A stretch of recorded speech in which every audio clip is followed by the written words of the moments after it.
Kuringana na afitha wa kurora miikarire ya uhojera-ini no Moses Kodek, augite ati mutaratara uyu ro ihinda ria mieri iri na nginya riu mahotete guthomithia oho 500 na ni matanyite guthomithia ngi 3,100. Leaders program Ivasha, where you can where we share the stories. Inmates, they have written a number of stories which you can click online and read on mindful their experiences, how the program has changed them, how they have been rehabilitated.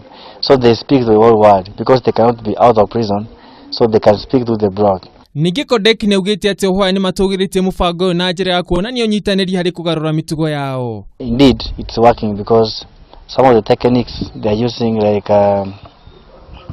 the radio technique, whereby people need to switch to the right channel which they want to listen. They can listen to music, any channel they want to listen to.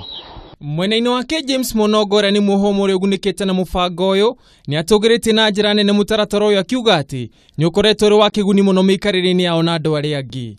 Being a prisoner, you can still do many things that outside there or the society will always admire you, and it's a growth in life whereby you need to have some hope, you need to be confident, you need to get some strength, and it's all about dealing with your emotions and the emotional setbacks.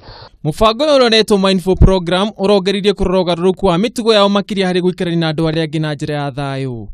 Ngiripotera Kameme TV, njitagwo Ngugi wa Gatua.